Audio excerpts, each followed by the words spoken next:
ഗുരവേ ഗൗരചന്ദ്രായ രാധികായ തദാലയെ കൃഷ്ണായ കൃഷ്ണഭക്തായ തദഭക്തായ നമോ നമഃ. ഹരേ കൃഷ്ണ. പ്രിയപ്പെട്ട എല്ലാ ഭക്തർക്കും എന്റെ വിനീതമായ പ്രണാമം. ഭഗവാന്റെ കൃപ കൊണ്ട് നമ്മൾ 13-ാമത്തെ അധ്യായം വരെ എത്തി. സ്കന്ധം 1, 13-ാമത്തെ അധ്യായം, 38 ശ്ലോകങ്ങളാണ് ഇന്നലെ നമ്മൾ ചർച്ച ചെയ്തത്. 39-ാമത്തെ ശ്ലോകം മുതൽ നമുക്ക് നോക്കാം. നാരദമുനി അവിടെ വരുന്നു. യുധിഷ്ഠിര മഹാരാജാവ് വിഷമിച്ചിരിക്കുന്നു. ധൃതരാഷ്ട്രർ എവിടെ പോയി, വിതുരർ എവിടെ പോയി, ഗാന്ധാരി എവിടെ പോയി എന്നറിയാതെ സഞ്ജയനോട് ചോദിക്കുന്നു. സഞ്ജയൻ പറയുന്നു, എനിക്കറിയില്ല, എന്നോടും പറഞ്ഞിട്ടില്ല, വലിയൊരു ചതിയായി പോയി എന്നുള്ള രീതിയിൽ അദ്ദേഹം പറയുന്നു.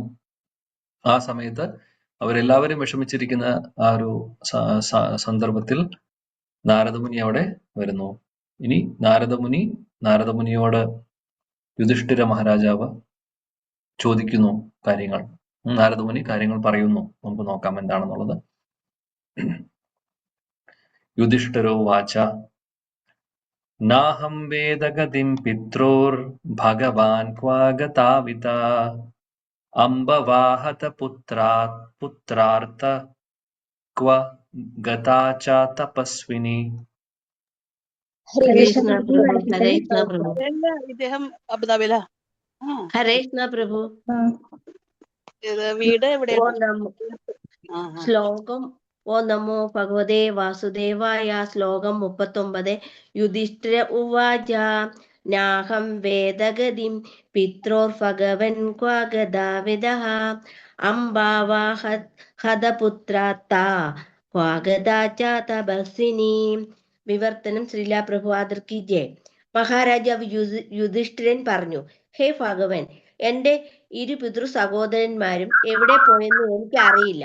തന്റെ പുത്രന്മാരെയെല്ലാം നഷ്ടപ്പെട്ടതിൽ ദുഃഖാർത്ഥയായ എന്റെ തപസ്വിനിയായ വലിയമ്മയെയും കണ്ടെത്താൻ എനിക്ക് സാധിച്ചില്ല. ഹരേ കൃഷ്ണ പ്രഭു. കൃഷ്ണ. ഹരേ കൃഷ്ണ. നാരദമുനിയോട് യുധിഷ്ഠിര മഹാരാജാവ് ചോദിക്കുന്നു, എവിടെ പോയി അവരെല്ലാവരും? എന്റെ രണ്ട് അമ്മാവന്മാര്, അതായത് അദ്ദേഹത്തിന്റെ വളരെ പ്രിയപ്പെട്ട പിതൃ എന്ന് പറയുമ്പോൾ പിതൃസ്ഥാനത്താണ് കാണുന്നത് യുധിഷ്ഠിര മഹാരാജാവ്. അച്ഛന്റെ സ്ഥാനത്താണ് അവരെല്ലാവരും കാണുന്നത്. നമുക്കറിയാം, അവര് സഹോദരങ്ങളാണ്, അച്ഛന്റെ സഹോദരങ്ങളാണ്. അപ്പോൾ തീർച്ചയായിട്ടും ചെറിയച്ഛനും വലിയച്ഛന്മാരും ചെറിയച്ഛന്മാരും ഒക്കെയാണ്. അവര് എല്ലാം ബന്ധുജനങ്ങളാണ്. അപ്പോൾ അദ്ദേഹം സ്വന്തം അച്ഛനെ പോലെ തന്നെയാണ് യുധിഷ്ഠിര മഹാരാജാവ് കാണുന്നത്. അപ്പോൾ അവരെവിടെ പോയി? അതേപോലെ തന്നെ തപസ്വിനിയായിട്ടുള്ള ഗാന്ധാരിയും എവിടെ പോയി എന്നുള്ളതാണ് ചോദ്യം. ആരോടാണ് ചോദിക്കുന്നത്? നാരദമുനിയോട് ചോദിക്കുന്നു. നാരദമുനി ഇനി എന്ത് പറയുന്നു എന്ന് നമുക്ക് നോക്കാം. അതിനു മുമ്പ് ഒരു ശ്ലോകം കൂടെ ഇവിടെ യുധിഷ്ഠിര മഹാരാജാവ് പറയുന്നുണ്ട്. 40-ാമത്തെ ശ്ലോകം നോക്കാം.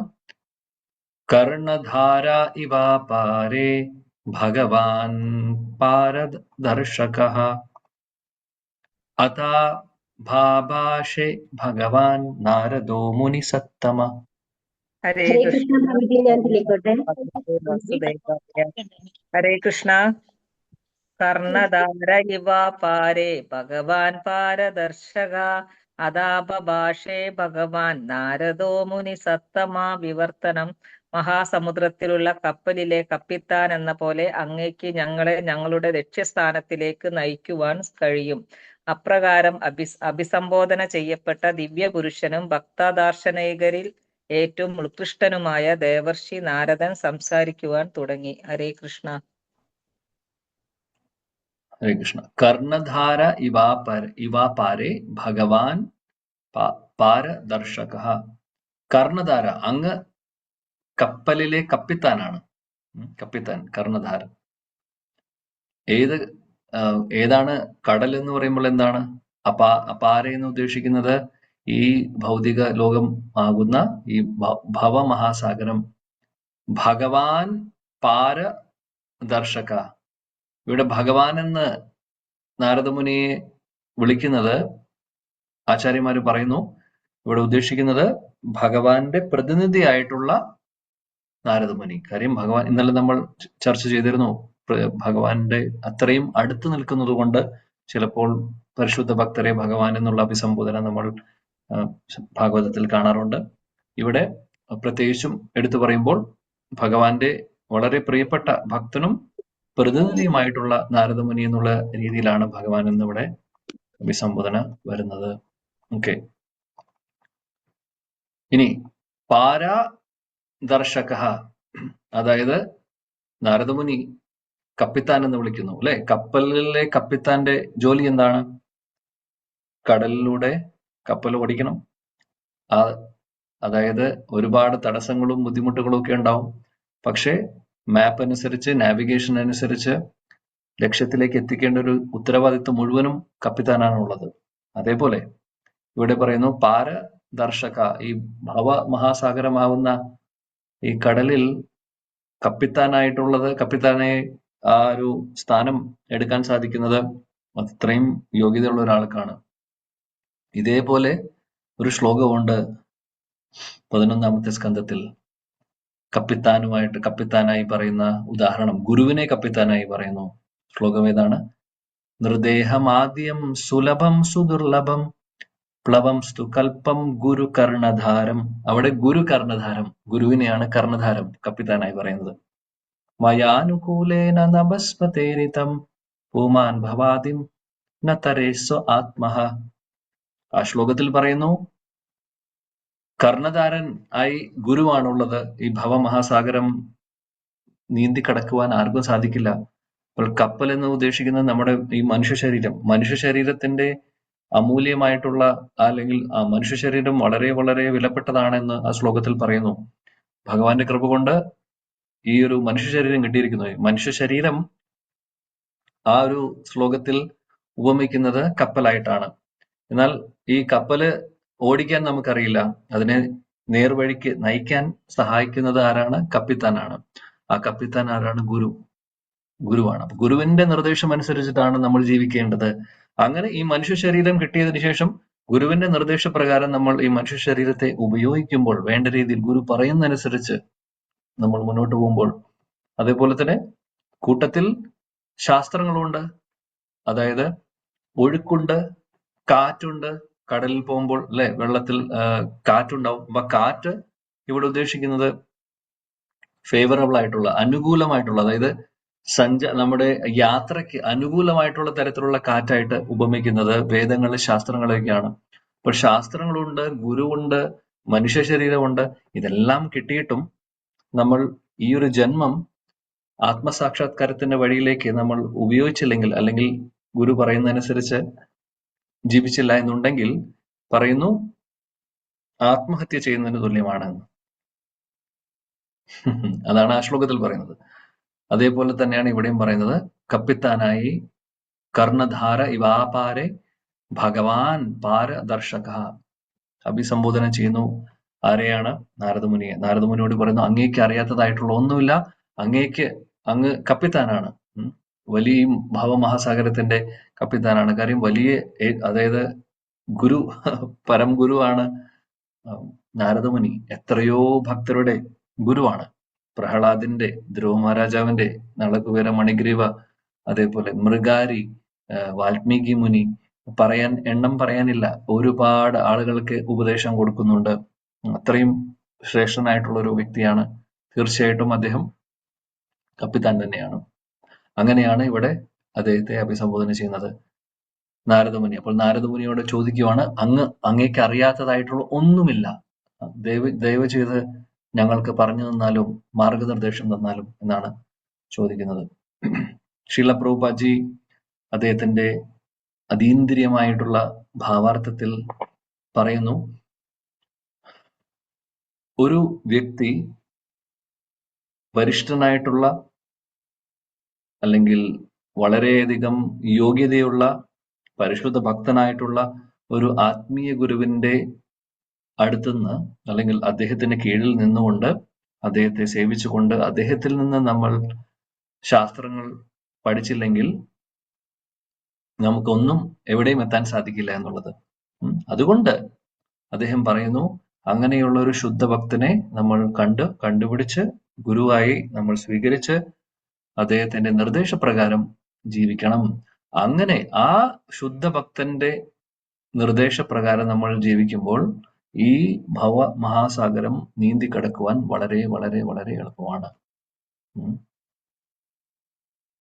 വത്സപദം, അതായത് കേട്ടിട്ടുണ്ടാവും, ഈ മഹാസാഗരം നമുക്ക് ക്രോസ് ചെയ്യാൻ വളരെ ബുദ്ധിമുട്ടാണ്. നേരത്തെ പറഞ്ഞ പോലെ ഗുരുവിന്റെ സഹായം, ശാസ്ത്രമൊക്കെ ആവശ്യമാണ്. എന്നാൽ ഇതെല്ലാം ഉണ്ടെങ്കിൽ വളരെ എളുപ്പമാണ്. നമ്മൾ നീന്തി കയറേണ്ട ആവശ്യമില്ല. അവരുടെ അനുഗ്രഹം കൊണ്ട് എങ്ങനെയാണോ ഒരു പശുക്കുട്ടി നടന്നു പോകുമ്പോൾ ആ ഒരു കാൽ വെക്കുമ്പോൾ ഒരു കാൽപ്പാടിൽ എത്രമാത്രം വെള്ളം ശേഖരിക്കാൻ സാധിക്കും, അത്ര ആ വിഭവമഹാസാഗരം അത്രയും കുറച്ച് വെള്ളമായി മാറുന്നു, കുറച്ച് വെള്ളം പോലെയാവുന്നു. അപ്പോൾ അത് ക്രോസ് ചെയ്യാൻ, മറികടക്കാൻ എത്ര ബുദ്ധിമുട്ടുണ്ടോ? ഒരു ബുദ്ധിമുട്ടുമില്ല. ഭാഗവതം പറയുന്നു വത്സപദം, അതായത് ചെറിയ പശുക്കുട്ടിയുടെ കാല് സ്റ്റാമ്പ് ചെയ്ത് കഴിഞ്ഞാൽ താഴെ മണ്ണിൽ എത്രമാത്രം ഉണ്ടാവും? ചെറിയൊരു പാടായിരിക്കും, ചെറിയൊരു കാര്യമായിരിക്കും. അപ്പോൾ അതിൽ വെള്ളം എത്രമാത്രം ഉണ്ടാവും? വളരെ കുറച്ച് ക്വാണ്ടിറ്റി ഉണ്ടാവുള്ളൂ. അത് നമുക്ക് മറികടക്കാൻ വല്ല ബുദ്ധിമുട്ടുണ്ടോ? കാലെടുത്ത് വെക്കേണ്ട ആവശ്യം പോലുമില്ല, അത്രമാത്രം ചെറുതാണ്. അപ്പോൾ അതേപോലെ മാറുമെന്നാണ് പറയുന്നത് ഭാഗവതം. എന്നാൽ നാരദമുനിയെ പോലെ പരിശുദ്ധ ഭക്തരെ ആശ്രയിച്ചാൽ, ഇല്ലെങ്കിൽ നമുക്ക് ഗതിയില്ല. അതാണ് പറയുന്നത്. നാരദമുനി പറയാൻ പോകുന്നു. അദ്ദേഹം ഉത്തരം പറയുന്നു. നാരദ ഉവാച മാ കഞ്ചന ശുനോ രാജൻ യദ് ഈശ്വര വശം ജഗത് ലോകാസപാല യസ്യേമേ വഹന്തി ബലിം ഈശിതു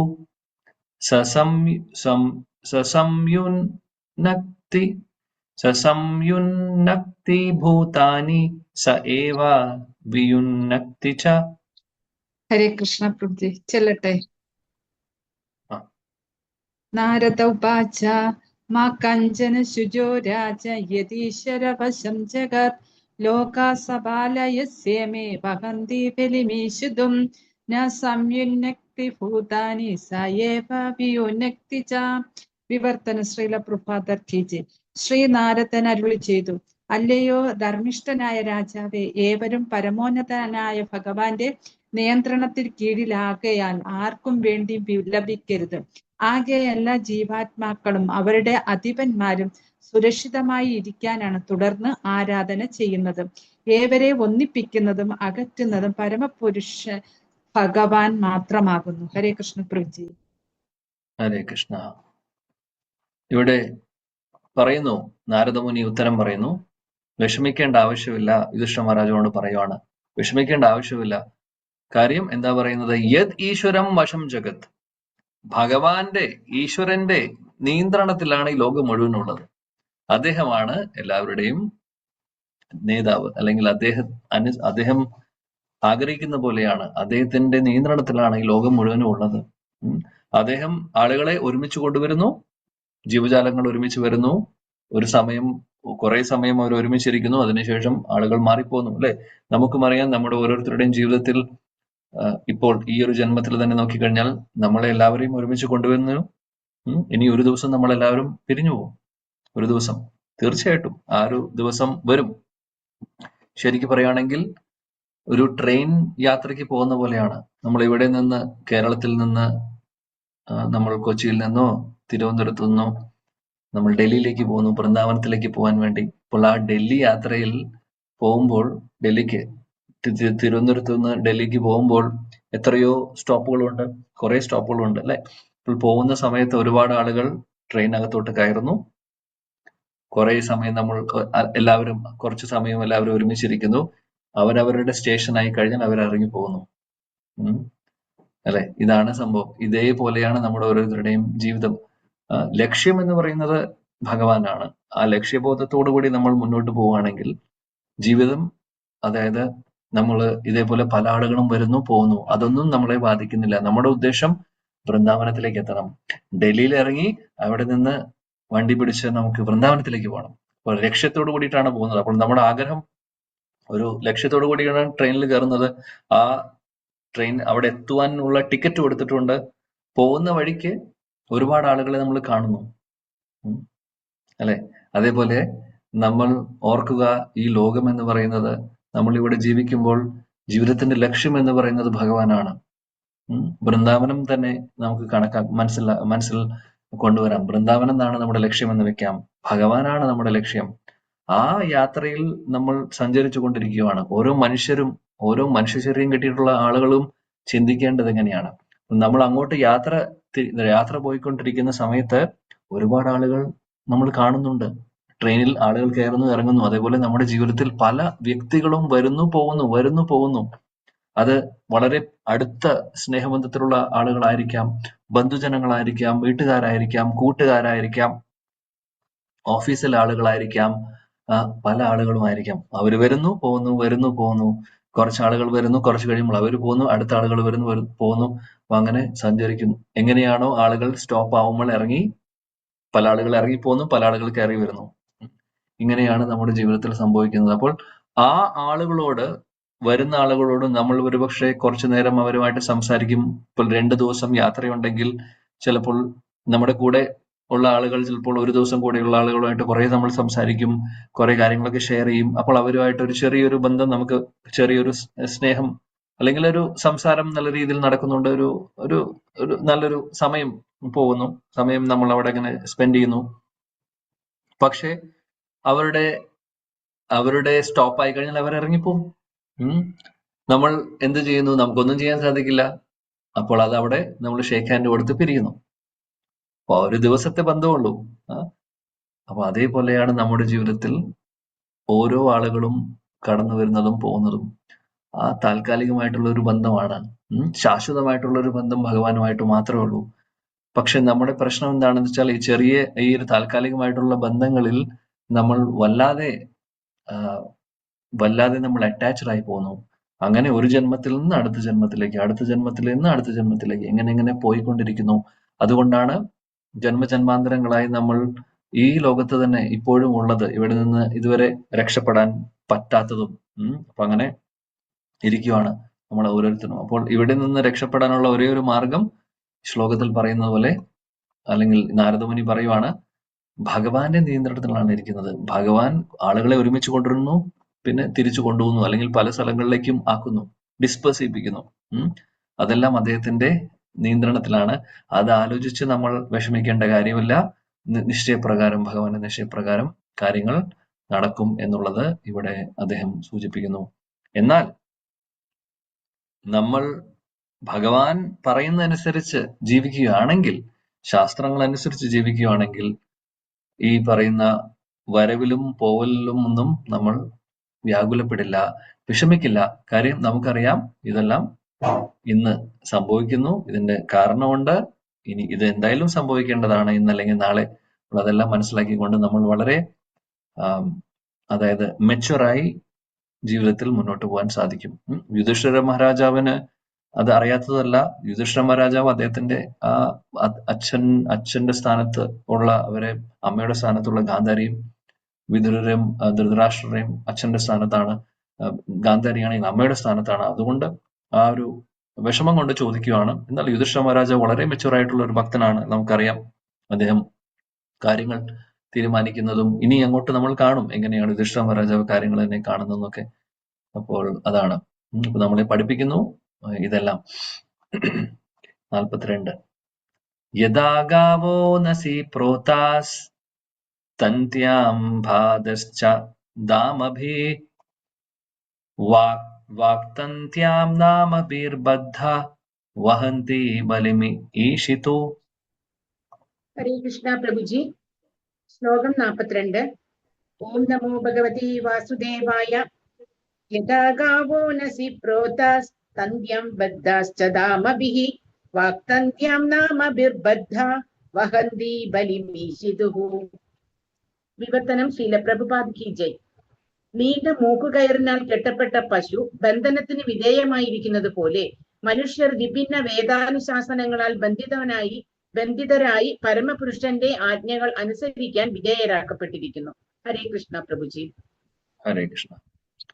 ഇവിടെ എങ്ങനെയാണോ ഒരു പശുവിന്റെ മൂക്കിൽ കയറ് കെട്ടുമ്പോൾ, അല്ലെ, പശുവിനെ കൺട്രോൾ ചെയ്യാൻ വേണ്ടിയിട്ട് സാധാരണ നമ്മൾ കാണാറുണ്ട്, കയറ് കെട്ടുന്നു മൂക്കിൽ. പിന്നെ അതനുസരിച്ചിട്ടാണ് നമ്മൾ പശുവിനെ കൺട്രോൾ ചെയ്യുന്നത്. അതേപോലെ ഇവിടെ പറയുന്നു, ഇവിടെ കയറായിട്ട് ഉപമിക്കുന്നു കയറായിട്ട് നമ്മൾ ഓരോ മനുഷ്യരെയും ഓരോ ജീവജാലങ്ങളെയും അല്ലെങ്കിൽ ഓരോ മനുഷ്യരെയും കെട്ടിയിടുന്നു. എന്താണ് നമ്മളെ ആ ഒരു കയറായിട്ട് ഇവിടെ ഉപമ പറയുന്നത് ശ്രീ വിശ്വനാഥ് ചക്രവർത്തി ടാക്കൂർ പറയുന്നത് 2 കയറുണ്ടെന്ന് പറയുന്നു. ഒന്ന് വലിയ കയറായിട്ട് പറയുന്നത് വേദങ്ങളാണ്, ശാസ്ത്രങ്ങളാണ്. അപ്പോൾ നമ്മൾ ഓരോരുത്തരും ശാസ്ത്രങ്ങൾ, അതായത് ശാസ്ത്രങ്ങളിൽ പറയുന്നുണ്ട്, ശാസ്ത്രങ്ങൾ അനുസരിച്ച് ആ ശാസ്ത്രങ്ങളിൽ പിന്നെ ഓരോ വർണ്ണങ്ങളെ കുറിച്ച് പറയുന്നുണ്ട് അല്ലെ, വർണ്ണാശ്രമത്തെ കുറിച്ച് പറയുന്നുണ്ട്, ധർമ്മം എന്താണെന്ന് പറയുന്നുണ്ട് വേദങ്ങൾ. ഇവിടെ വേദങ്ങളായിട്ട് അല്ലെങ്കിൽ കയറായിട്ട് പറയുന്നത് വേദങ്ങളെ, ആദ്യത്തെ കയർ അതായത് നീളമുള്ള കയറായിട്ട് പറയുന്നത് വേദങ്ങളെയാണ്. അതേപോലെ ചെറിയ കയറായിട്ട് ഇവിടെ ഉദ്ദേശിക്കുന്നത് വേദങ്ങളിലുള്ളിൽ പറഞ്ഞിട്ടുള്ള വർണ്ണങ്ങളെ കുറിച്ച്, അതായത് ബ്രാഹ്മണ, ക്ഷത്രിയ അല്ലെങ്കിൽ വർണ്ണാശ്രമം, ബ്രഹ്മചാരി, ഗൃഹസ്ഥ, അങ്ങനെയുള്ള ഡെസിഗ്നേഷൻസ്, ആ ഡെസിഗ്നേഷൻസിനെയാണ് ചെറിയ കയറായിട്ട് പറയുന്നത്. അപ്പോൾ ഇവിടെ ഇതനുസരിച്ച് ആളുകൾ, അതായത് ചുരുക്കം പറഞ്ഞു കഴിഞ്ഞാൽ ഇവിടെ വേദം എന്ന് ഉദ്ദേശിക്കുന്നത്, വേദങ്ങൾ എന്ന് ഉദ്ദേശിക്കുമ്പോൾ നമ്മൾ ഓർക്കണം, ഇതിൽ ഉദ്ദേശിക്കുന്നത് എന്താണെന്ന് വെച്ചാൽ ഈ ഭൗതിക ലോകത്തിൽ ജീവിക്കുവാനുള്ള അല്ലെങ്കിൽ ഇവിടെയുള്ള കാര്യങ്ങൾ എന്താണെന്നുള്ളത്, അതായത് ലോ അല്ലെങ്കിൽ നിയമങ്ങളും ചെയ്യേണ്ടതും ചെയ്യാൻ പാടില്ലാത്തതുമുള്ള നിയമങ്ങളും ഒക്കെ പറഞ്ഞിട്ടുള്ളതാണ് വേദങ്ങൾ അല്ലെ. വേദങ്ങൾ അതാണ് ഉദ്ദേശിക്കുന്നത്. അപ്പോൾ ശരിക്കും പറയുകയാണെങ്കിൽ ഒരുപാട് നമ്മൾ ഈ നിയമങ്ങളിൽ നമ്മൾ ഫോളോ ചെയ്യുന്നില്ല എന്നുള്ള വേറെ കാര്യം, പക്ഷെ നമ്മൾ അതില് നമ്മളെ കെട്ടിയിട്ടുണ്ട്. ഉദാഹരണത്തിന് കർമ്മം എന്ന് പറയുന്നത്, നമ്മൾ ചെയ്യുന്ന ഓരോ കാര്യത്തിനും കർമ്മമുണ്ട് അല്ലെ. അത് ഞാൻ ആഗ്രഹിക്കുന്നില്ല എനിക്ക് കർമ്മം റിയാക്ഷൻ വേണമെന്നുള്ളത്, പക്ഷെ ഞാൻ ആഗ്രഹിക്കാതെ ഇരുന്നുകൊണ്ട് കാര്യമുണ്ടോ? കർമ്മം വരും എന്തായാലും. എല്ലാവരും, ഇവിടെയുള്ള എല്ലാവർക്കും, പ്രത്യേകിച്ച് മനുഷ്യരുടെ കാര്യം പറയും, മൃഗങ്ങളുടെ കാര്യത്തിൽ കർമ്മബന്ധനം എന്ന് പറയാൻ സാധിക്കില്ല. മനുഷ്യർക്ക് കാര്യം ഒരു ഫ്രീഡം, ഇൻഡിപെൻഡൻസ് ഉള്ളത് കൊണ്ട്, ചിന്തിക്കുവാനും തീരുമാനങ്ങൾ എടുക്കാനുള്ള ആ ഒരു സ്വാതന്ത്ര്യം ഉള്ളത് കൊണ്ട് നമ്മൾ ഓരോരുത്തരും കർമ്മത്തിന് വിധേയമാണ് അല്ലെ. അത് നമ്മൾ ആഗ്രഹിക്കുന്നുണ്ടോ ആഗ്രഹിക്കുന്നില്ല എന്നുള്ളത് വിഷയമല്ല. അപ്പോൾ അതുകൊണ്ട് അങ്ങനെയാണ് വേദങ്ങളിൽ പറയുന്ന പല കാര്യങ്ങളും, നിയമങ്ങളും, കർമ്മവും എന്നൊക്കെ പറയുന്ന കാര്യങ്ങളൊക്കെ ഓട്ടോമാറ്റിക്കലി ഇവിടെയുള്ള എല്ലാവർക്കും അപ്ലിക്കബിൾ ആണ്. നമ്മൾ വേണോ വേണ്ടോ എന്ന് തീരുമാനിക്കേണ്ട ആവശ്യമില്ല. അതാണ് പറയുന്നത്, അതാണ് വലിയ കയറായിട്ട് പറയുന്നത്. നമ്മൾ ഓൾറെഡി കെട്ടിയിട്ടിട്ടുണ്ട് നമ്മളെ, ഇതിൽ നിന്ന് രക്ഷപ്പെടാൻ സാധിക്കില്ല. അപ്പൊ നമ്മൾ അനുസരണയില്ലാത്ത രീതിയിൽ കാര്യങ്ങൾ ചെയ്യുമ്പോൾ അതനുസരിച്ച് റിയാക്ഷൻ കിട്ടും. അത് ആഗ്രഹിച്ചാലും നടക്കും. അതിന്റെ കൂട്ടത്തിൽ ഒരു കയറും കൂടെ ഉണ്ട്, അതാണ് ശ്രീല ചക്രവർത്തി പാദ് പറയുന്നത് ഡെസിഗ്നേഷൻസും, നമ്മുടെ ഓരോരുത്തരുടെയും വർണ്ണാശ്രമത്തിൽ പറയുന്ന കാര്യങ്ങൾ. അപ്പോൾ അതനുസരിച്ച് ആളുകൾ അതനുസരിച്ച് നല്ല രീതിയിൽ അത് ആ ആശ്രമത്തെയോ വർണ്ണത്തെയോ നമ്മൾ മനസ്സിലാക്കിക്കൊണ്ട് വേണ്ട രീതിയിൽ അതിനെ ഉപയോഗിക്കുവാണെങ്കിൽ രക്ഷയുണ്ട്. ഇനി അത് വേണ്ട രീതിയിൽ നമ്മൾ ആ ഒരു കാര്യം ഉപയോഗിച്ചില്ലെങ്കിൽ അത് വീണ്ടും ഒരു പ്രശ്നമാവും അല്ലെ.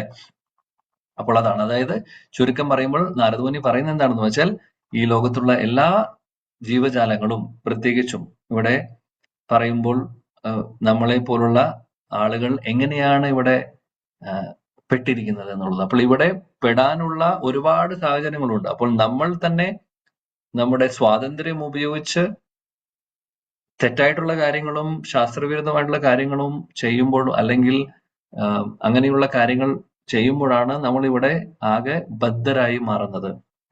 അപ്പോൾ ഇതെല്ലാം ആവാൻ വേണ്ടി എല്ലാം വേദങ്ങളിൽ വളരെയധികം കാര്യങ്ങളുണ്ട്, പറഞ്ഞിട്ടുണ്ട്. അപ്പോൾ നമ്മൾ പെടും എന്നുള്ള കാര്യം ഉറപ്പാണ്. ആർക്കും നിയമത്തിൽ നിന്ന് രക്ഷപ്പെടാൻ സാധിക്കില്ല. അതുകൊണ്ട് ചെയ്യുന്ന ഓരോ കാര്യത്തിനും നമുക്കറിയാം റിയാക്ഷൻ ഉണ്ട് എന്നുള്ളത് അല്ലെ. അതാണ് പ്രഭുപാദും ഭാവാർത്ഥത്തിൽ പറയുന്നുണ്ട്, എക്സ്പ്ലെയിൻ ചെയ്യുന്നുണ്ട്. ഇവിടെയുള്ള എല്ലാവർക്കും, മനുഷ്യരും ആവട്ടെ മൃഗങ്ങളാവട്ടെ, എല്ലാവർക്കും ഈ ലോകത്തിന്റെ ഒരു നിയമമുണ്ട്. ആ നിയമപുസ്തകം അനുസരിച്ച്, അതായത് വേദങ്ങളിൽ പറയുന്ന പോലെ നിയമങ്ങളുണ്ട്. ആ നിയമങ്ങൾ എല്ലാവർക്കും ബാധകമാണ്.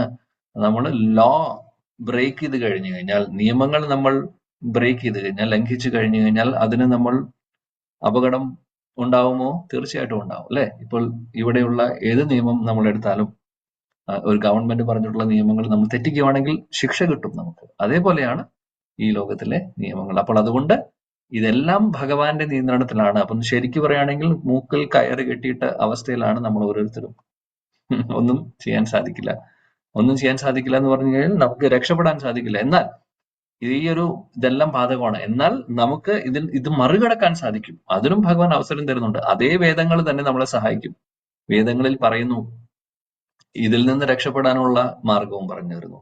ആ മാർഗം എന്താണ്? ഭക്തിയാണ്. ആ ഭക്തി നമ്മൾ ചെയ്യുമ്പോൾ, ഭഗവാനെ ആരാധിക്കുമ്പോൾ, ഭക്തിയുത സേവനങ്ങൾ ചെയ്യുമ്പോൾ ഈ പറയുന്ന ബന്ധനങ്ങളും കയറും ഒന്നും നമ്മളെ ബാധിക്കാൻ പോകുന്നില്ല. കാര്യം നമ്മൾ അതിൽ നിന്നൊക്കെ മുക്തി നേടും. അതിൽ നിന്നൊക്കെ നമ്മൾ പുറത്തു വരും. അപ്പോൾ ശാസ്ത്രങ്ങളിൽ, വേദങ്ങളിൽ എല്ലാം പറഞ്ഞിട്ടുണ്ട്. നമ്മളിവിടെ ജനിക്കുമ്പോൾ ഓട്ടോമാറ്റിക്കലി നമ്മൾ നിയമത്തിന് വിധേയമായി. ഡെഫിനറ്റ്ലി നമുക്ക് ലോ അല്ലെങ്കിൽ നിയമങ്ങൾ പാലിക്കേണ്ടി വരും. അല്ലെങ്കിൽ നിയമത്തിന്റെ ആ ഒരു ബന്ധനത്തിൽ നമ്മൾ വന്നു. ഇനി ആ കുരുക്കിൽ നിന്ന് നമ്മൾ രക്ഷപ്പെടണം. അത് രക്ഷപ്പെടാനുള്ള മാർഗം ഭക്തിയാണ്. അപ്പോൾ ഈ മനുഷ്യ ശരീരമാണ് അതിനെ ഏറ്റവും കൂടുതൽ സഹായിക്കുന്നതും. അതാണ്, വേറെ ഒരു ശരീരവും സ്യൂട്ടബിൾ അല്ല അതിൽ നിന്ന് രക്ഷപ്പെടാൻ. അതാണ് അങ്ങനെ അത് മനസ്സിലാക്കിക്കൊണ്ട് പ്രഭുപാദ്ജി ഭാവാർത്ഥത്തിൽ പറയുന്നു, അത് മനസ്സിലാക്കിക്കൊണ്ട് ആളുകൾ നിയമങ്ങൾ, ഭഗവാൻ പറയുന്ന നിയമങ്ങൾ നല്ല രീതിയിൽ പാലിച്ചു കഴിഞ്ഞാൽ പിന്നെ അവർക്ക് രക്ഷയാണ്. അവർക്ക് പിന്നെ മായയുടെ പിടിയിൽ നിന്ന് രക്ഷപ്പെടാൻ സാധിക്കും. ഇല്ലെങ്കിൽ ഈ കുരുക്കിൽപ്പെട്ട് ഇനിയും ജന്മജന്മാന്തരങ്ങൾ നമ്മൾ ഇവിടെ ഇരിക്കേണ്ടി വരും, ഈ ലോകത്തിൽ തന്നെ ഇരിക്കേണ്ടി വരും എന്നുള്ളതാണ് ഇവിടെ സൂചിപ്പിക്കുന്നത് ഭാവാർത്ഥത്തിലും. 43 യഥാ ക്രീഡോപസ്കരാണാം സംയോഗാ വിഗമാവ് ഇഹ ഇച്ഛായാ ക്രീഡിതോ സ്യാതാം തഥാ തഥൈവേഷേ ഛായ നൃണാം. ഹരേ കൃഷ്ണ പ്രഭുജി, വായിച്ചോട്ടെ. വായിക്കൂ.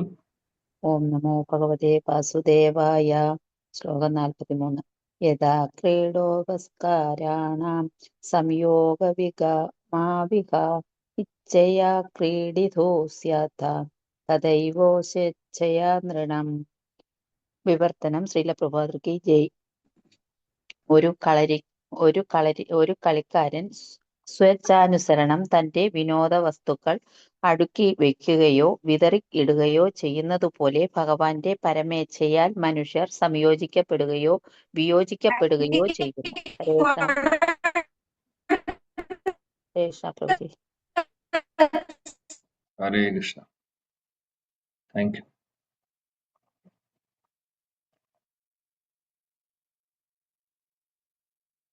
ഓക്കെ, മനോഹരമായിട്ടുള്ള ശ്ലോകമാണ്. യഥാ ക്രീഡോ പസ്കരാണാം സംയോഗ വിഗമാവ് ഇഹ.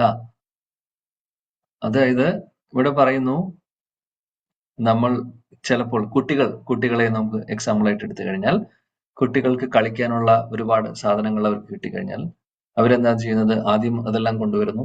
അതെല്ലാം ചിലപ്പോൾ അത് ഉപയോഗിച്ച് പല കളികൾ അവർ കളിക്കുന്നു. കുറെ കഴിയുമ്പോൾ അതിനെ വലിച്ചെറിയുന്നു അവിടെ ഇവിടെയോ. പിന്നെ നമ്മൾ ഓരോ ഭാഗങ്ങൾ അവിടെ ഇവിടെയും പോയി തപ്പേണ്ടി വരും.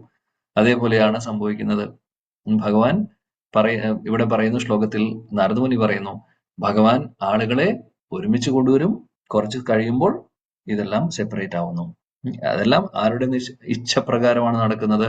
ഭഗവാന്റെ ഇച്ഛ അനുസരിച്ച് നടക്കുന്നു എന്നുള്ളതാണ് പറയുന്നത്. അപ്പോൾ ഇത് നാച്ചുറൽ ആണ്. നാരദമുനി പറയുന്നത് എന്താണെന്ന് വെച്ചാൽ, യുധിഷ്ഠിര മഹാരാജനോട് വിഷമിക്കേണ്ട ആവശ്യമില്ല. ഇത് എന്തായാലും സ്വാഭാവികമായിട്ടുള്ള ഒരു കാര്യമാണ്. ഇത് സംഭവിച്ചിരിക്കും. ഭഗവാൻ ആളുകളെ ഒരുമിച്ച് കൊണ്ടുവരുന്നു, തിരിച്ച് അവരെ സെപ്പറേറ്റ് ചെയ്യുന്നു. അപ്പോൾ സംഭോഗവും അതേപോലെ വിപ്രലംബ രണ്ടും ഉണ്ട്. യൂണിയനും സെപ്പറേഷനും ഉണ്ട് അവിടെ. അതാണ് സംഭവിക്കുന്നത്. ആളുകളായിട്ട് വരുന്നു, പിന്നെ സെപ്പറേറ്റ് ആവുന്നു. എന്താണെങ്കിലും അതുകൊണ്ട് ഇത് ഇങ്ങനെ ആയതുകൊണ്ട് വിഷമിക്കേണ്ട ആവശ്യമില്ല. ഒന്നും നമുക്ക് ചെയ്യാൻ പറ്റുന്ന കാര്യങ്ങളല്ല, ഇത് കൺട്രോളിലുള്ളതല്ല എന്നുള്ളതാണ് നാരദമുനി പറയുന്നത്. ഭാവാർത്ഥത്തിൽ എന്ത് പറയുന്നു നമുക്ക് നോക്കാം. ഒരു നിമിഷം. ഹരേ കൃഷ്ണ ഹരേ കൃഷ്ണ കൃഷ്ണ കൃഷ്ണ ഹരേ ഹരേ ഹരേ രാം രാം രാം ഹരേ ഹരേ ഹരേ കൃഷ്ണ കൃഷ്ണ കൃഷ്ണ ഹരേ ഹരേ ഹരേ രാം രാം രാം ഹരേ ഹരേ. ശില പ്രഭുപാദ് പറയുന്നു, ഭഗവാൻ അറിയാത്തതായിട്ടുള്ള ഒന്നുമില്ല. അദ്ദേഹം പരമാത്മാവായിട്ട് നമ്മുടെ ശരീരത്തിലുണ്ട്. അപ്പൊ അദ്ദേഹത്തെ നമുക്ക് പറ്റിക്കാൻ സാധിക്കില്ല. അതാണ് പ്രഭുപാദ് പറയുന്നത്. അദ്ദേഹം കാണാത്ത കാര്യങ്ങളില്ല, അദ്ദേഹത്തിന് മനസ്സിലാവാത്ത കാര്യങ്ങളില്ല, എല്ലാം അദ്ദേഹം മനസ്സിലാക്കുന്നു. 13-23 അധ്യായത്തിലെ 23 ശ്ലോകം പ്രഭുപാദ് ഇവിടെ കോട്ട് ചെയ്യുന്നുണ്ട്. ശ്ലോകം പറയുന്നില്ല, പക്ഷെ അതിന്റെ അർത്ഥം പറയുന്നുണ്ട്.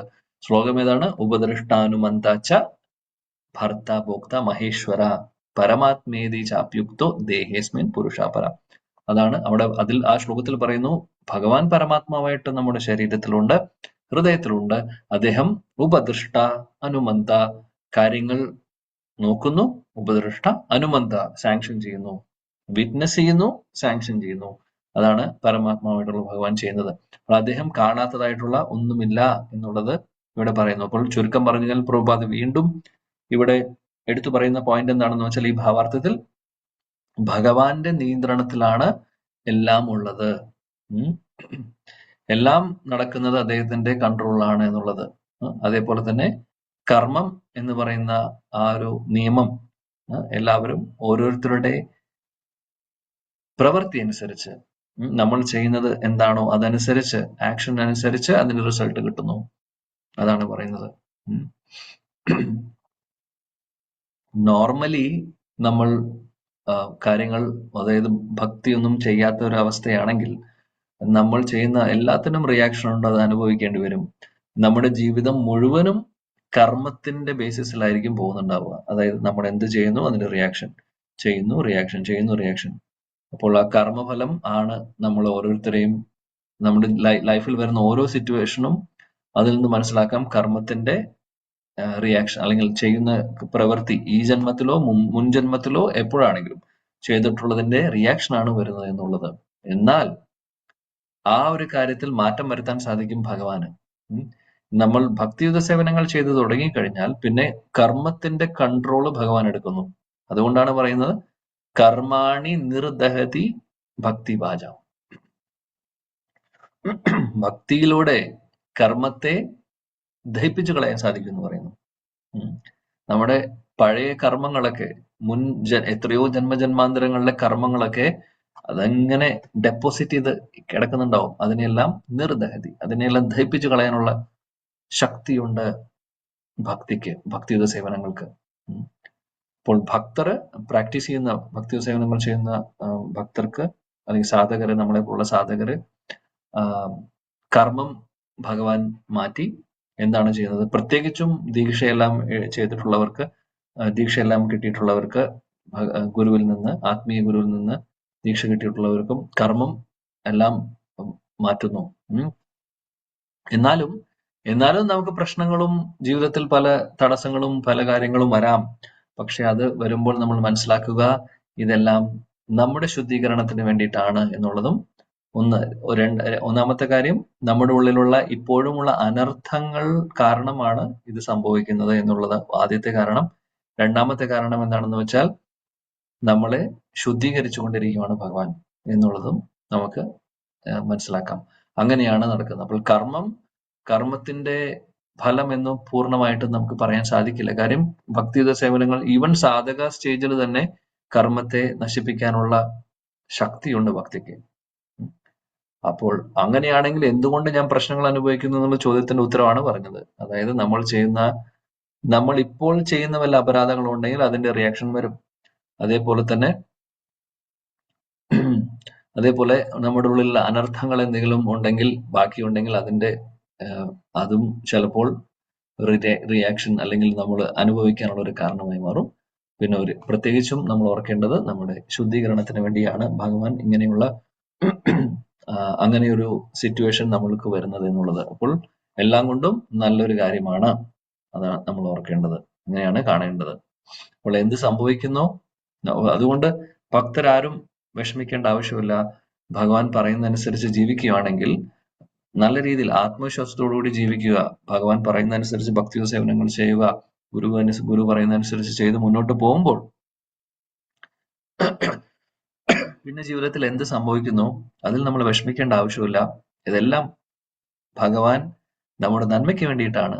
എല്ലാം ഭഗവാന്റെ പ്ലാനിൽ അല്ലെങ്കിൽ ഭഗവാൻ അറിഞ്ഞുകൊണ്ട് തന്നെയാണ് സംഭവിക്കുന്നത്. ഓർക്കണം, ഇതെല്ലാം അദ്ദേഹത്തിന്റെ അനുഗ്രഹമാണ് എന്നുള്ളത്, സംഭവിക്കുന്നതൊക്കെ നല്ലതാണ് എന്നുള്ളത്. അപ്പൊ നമുക്കത് പ്രശ്നമായിട്ടായിരിക്കും അനുഭവപ്പെടുന്നത്, പക്ഷെ നമ്മുടെ ശുദ്ധീകരണമാണ് നടക്കുന്നത് എന്നുള്ളത് നമുക്ക് ഓർമ്മ വരണം എന്നുള്ളതാണ് ഇതിലെ ഏറ്റവും പ്രധാനപ്പെട്ട കാര്യം. ആ ഒരു പോയിന്റ് പലപ്പോഴും നമ്മൾ മറക്കുന്നു. കാര്യം നമ്മൾ പ്രശ്നത്തെ മാത്രമേ കാണുന്നുള്ളൂ. എന്റെ ശുദ്ധീകരണമാണ് നടക്കുന്നത് എന്നുള്ള ചിന്താഗതി സാധാരണ ഉണ്ടാവാനുള്ള സാധ്യത കുറവാണ്. എന്നാൽ മെച്യൂർ ആയിട്ടുള്ള ഭക്തർക്ക് അവർക്കറിയാം, ഇത് ഞാൻ എന്തായാലും അനുഭവിക്കേണ്ടതാണ്, എന്റെ ശുദ്ധീകരണം നടന്നുകൊണ്ടിരിക്കുകയാണ്, ഭഗവാന്റെ കൃപയാണ് ഇത് എന്നുള്ളത് അവർ ചിന്തിക്കുന്നു.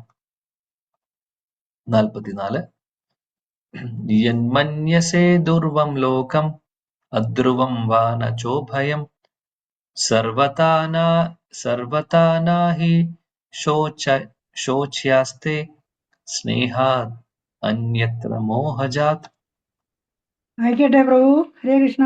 വായിക്കൂ. ഹരേ കൃഷ്ണ. ശ്ലോകം 44.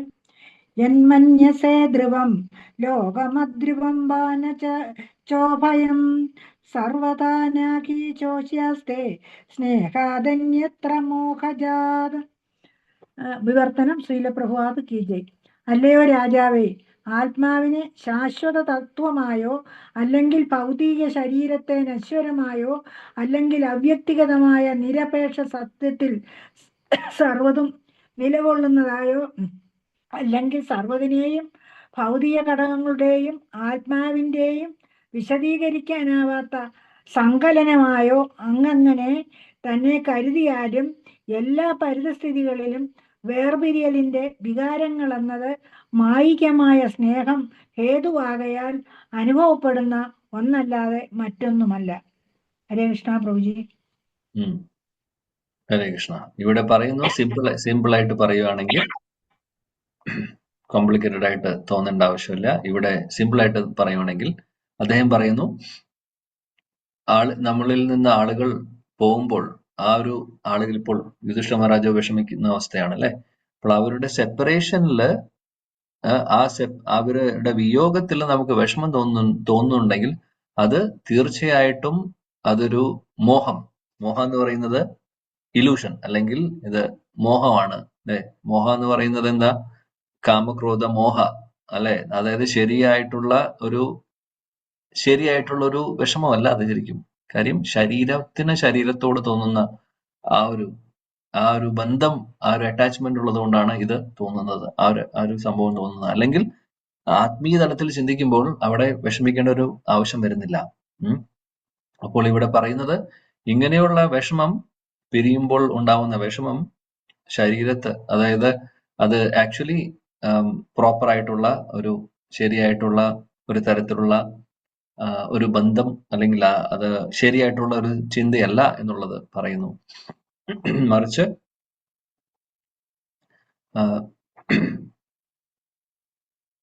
അതാണ് പറയുന്നത്, മോഹജാത്ത് എന്ന് പറയുന്നുണ്ട് അവസാനം ശ്ലോകത്തിന്റെ അല്ലെ. അതാണ്, അത് വെറും മോഹമാണ്, അതൊരു ഇലൂഷനാണ് എന്ന് പറയുന്നു.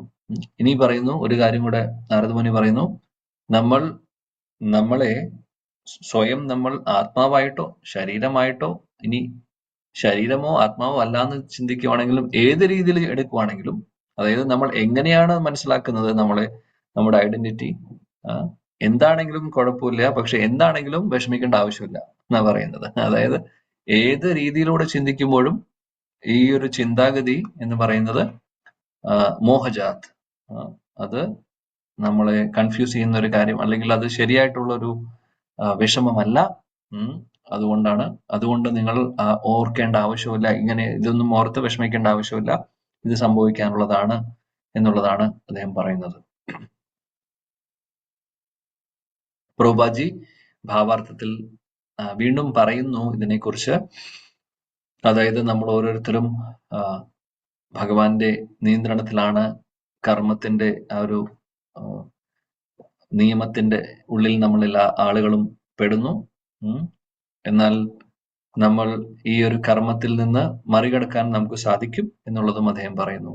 അതുകൊണ്ട് പല ആളുകളും വരുന്നു പോകുന്നു, ഇതിലൊന്നും വിഷമിക്കേണ്ട ആവശ്യമില്ല. ജീവിതത്തിൽ ഇതൊക്കെ സംഭവിക്കും, ഇതെല്ലാം സംഭവിക്കും. മാത്രമല്ല ഇനി ആത്മീയ തലത്തിൽ ചിന്തിക്കുമ്പോൾ ശരീരം മാറുന്നുണ്ട്, ആത്മാവ് വേറെ ശരീരം സ്വീകരിക്കുന്നു, അല്ലെ? ഒരു ശരീരം നശിക്കുമ്പോൾ അടുത്ത ശരീരം സ്വീകരിക്കുന്നുണ്ട്. അങ്ങനെയാണ് സംഭവിക്കുന്നത്. അപ്പോൾ അർജുനനോട് ഭഗവാൻ എന്താണ് പറഞ്ഞത്? 2-ാമത്തെ അധ്യായത്തിൽ ഇതാണ് പറയുന്നത്. ആദ്യത്തെ സെക്ഷൻ മുഴുവനും ആത്മാവിനെ കുറിച്ചും ശരീരത്തെക്കുറിച്ചും, ശരീരവും ആത്മാവും തമ്മിലുള്ള വ്യത്യാസവും, അതായത് അർജുനന്റെ വിഷമം അതായിരുന്നു, യുദ്ധം ചെയ്യുമ്പോൾ അവർ മരിക്കുന്നു, പ്രശ്നം, അല്ലെ? അപ്പോൾ ഭഗവാൻ പറയുന്നു, നീ ശരീരബോധത്തിൽ ചിന്തിക്കാൻ പാടില്ല. ആരും മരിക്കുന്നില്ല, ശരീരം നശിക്കുന്നുണ്ടാവും, പക്ഷേ ആത്മാവ് വേറെ ശരീരം സ്വീകരിക്കുന്നു. അപ്പൊ ആ ഒരു കാര്യത്തിൽ നീ വിഷമിക്കേണ്ട ആവശ്യമില്ല എന്നുള്ളതാണ് പറയുന്നത്. അപ്പോൾ അതേ ഒരു പ്രിൻസിപ്പിൾസും ഇവിടെ ശ്രീല പ്രഭുപാദ് ഭാവാർത്ഥത്തിൽ സൂചിപ്പിക്കുന്നു. ഓക്കെ, ഒരു ശ്ലോകം കൂടെ നമുക്ക് നോക്കാം. 45. തസ്മാജഹി അംഗവൈക്ലവ്യം അജ്ഞാന കൃതമാത്മനഃ കഥം ത്വ അനാഥാ കൃപണ വർത്തേരംസ്തേ ച മാം വിന. ഹരേ കൃഷ്ണ പ്രഭുജി. ശ്ലോകം 45. ഓം നമോ ഭഗവതേ വാസുദേവായ. തസ്മാജഹ്യം വൈക്ലവ്യം അജ്ഞാനകൃതമാത്മനഃ കഥം ത്യനാഥ കൃപണ വർത്തേരംസ്തേ ച മാം വിന. ഹരേ കൃഷ്ണ. വിവർത്തനം. ശ്രീല പ്രഭുപാദ് ജയ്. ആകയാൽ ആത്മാവിനെ സംബന്ധിച്ച അജ്ഞത ഹേതുവായുള്ള അങ്ങയുടെ ആകുലത ഉപേക്ഷിക്കുക. അശരണരായ ആ പാവങ്ങൾ അങ്ങയെ കൂടാതെ എങ്ങനെ ജീവിക്കുമെന്ന് അങ്ങ് ഇപ്പോൾ ആലോചിക്കുന്നു. ഹരേ കൃഷ്ണ. Thank you Prabhuji. ഹരേ കൃഷ്ണ. അതായത് ആത്മനഃ, അതായത് അന്ധകാരത്തിലാണ്, അതായത് ഇങ്ങനെയുള്ള ചിന്ത വേണ്ട, ഈ ഒരു വ്യാകുലത ആവശ്യമില്ല. കാര്യം ആത്മീയ തലത്തിൽ ചിന്തിക്കാത്തത് കൊണ്ടാണ് ഇങ്ങനെ ആ ഒരു വ്യാകുലത തോന്നുന്നത്. കാര്യം ശരീരബോധത്തിൽ നമ്മൾ ഇരിക്കുമ്പോൾ ഒരു ശരീരം അല്ലെങ്കിൽ നമുക്ക് ഇതേപോലുള്ള കാര്യങ്ങൾ സംഭവിക്കുമ്പോൾ വിഷമാവും, അല്ലെ? അപ്പോൾ അത് വേണ്ട. അങ്ങനെയുള്ള വ്യാകുലതയെല്ലാം, ആങ്സൈറ്റി എല്ലാം മാറ്റും എന്നാണ് പറയുന്നത്. എല്ലാം മാറ്റിക്കളയൂ, വിഷമിക്കേണ്ട ആവശ്യമില്ല എന്ന് പറയുന്നു. നിങ്ങളിപ്പോ ചിന്തിക്കുന്നു, യുധിഷ്ഠിര മഹാരാജനോട് പറയുന്നു, നിങ്ങൾ ചിന്തിക്കുന്നു, ഓ പാവം, എന്തായിരിക്കും അവർക്ക് സംഭവിക്കാൻ പോകുന്നത്, ഞാനില്ലെങ്കിൽ, നമ്മുടെ ഹെൽപ്പ് ഇല്ലെങ്കിൽ അവരെങ്ങനെ ജീവിക്കും, അവരെ കുറിച്ച് ആകെ വ്യാകുലതയാണ് അദ്ദേഹത്തിന് തോന്നുന്നത്. അപ്പോൾ യുധിഷ്ഠിര മഹാരാജു, നാരദമുനി പറയുന്നത്, വിഷമിക്കേണ്ട ആവശ്യമില്ല, അവർക്ക് നല്ലതാണ് സംഭവിക്കാൻ പോകുന്നത്, അവരുടെ കാര്യം ഓർത്ത് വിഷമിക്കേണ്ട ആവശ്യമില്ല. ഞാനില്ലെങ്കിൽ അവർക്ക് ആരുണ്ട് സഹായിക്കാൻ എന്നുള്ളതൊന്നും ചിന്തിക്കേണ്ട ആവശ്യമില്ല. ഇതെല്ലാം ഭഗവാനുണ്ട് സംരക്ഷിക്കാൻ. അത് പിന്നീട് പറയുന്നുണ്ട്. അതായത് ഭഗവാന്റെ കൺട്രോളിലാണ് എല്ലാം നടക്കുന്നത്, നമ്മളായിട്ട് വിചാരിക്കേണ്ട. ഇത് ഒരു നല്ലൊരു ലെസൺ ആണ് നമുക്ക്. അതായത് നമ്മൾ പല ആളുകളും ചിന്തിക്കുന്ന ഒരു കാര്യമുണ്ട്, ഞാനില്ലെങ്കിൽ എന്ത് സംഭവിക്കും എന്റെ കുടുംബത്തിൽ. പലപ്പോഴും ചിന്തിക്കുന്നത് അങ്ങനെയാണ്. ഞാനില്ലാതായി കഴിഞ്ഞാൽ അവരെന്ത് ചെയ്യും? അതേപോലെ ഓഫീസിൽ ചിലപ്പോൾ ജോലി ചെയ്യുന്ന ആൾക്കാർ വിചാരിക്കും, ഞാനില്ലെങ്കിൽ ഈ ഡിപ്പാർട്ട്മെന്റ് നടക്കില്ല എന്നുള്ളത്. ഒന്നും സംഭവിക്കാൻ പോകുന്നില്ല. ഓഫീസിലാണെങ്കിലും വീട്ടിലാണെങ്കിലും നമ്മളില്ലെങ്കിൽ കുറച്ച് ദിവസം ചിലപ്പോൾ ആ ഒരു വാക്യൂം ഉണ്ടാവും, എന്നാൽ അതെല്ലാം മേക്കപ്പ് ആവും. ഇതെല്ലാം സ്വാഭാവികമായിട്ടുള്ള കാര്യങ്ങളാണ്. അതുകൊണ്ട് നമ്മൾ ഒരിക്കലും അങ്ങനെ ചിന്തിക്കേണ്ട ആവശ്യമില്ല. എല്ലാം നടക്കേണ്ടത് നടക്കും. നടന്നു കഴിഞ്ഞു കഴിഞ്ഞാൽ പിന്നെ ആ ഒരു വ്യാകുലത വേണ്ട, ഞാനില്ലെങ്കിൽ എന്താ സംഭവിക്കും, അങ്ങനെയുള്ള ചിന്തകളൊന്നും ആവശ്യമില്ല. അതൊക്കെ അനാവശ്യമായിട്ടുള്ള ചിന്തകളാണ്. അതൊക്കെ ഒരു തരത്തിൽ നോക്കുമ്പോൾ ഒരു പൊസസീവ്നെസ്സും ഒക്കെയാണ് അതെല്ലാം.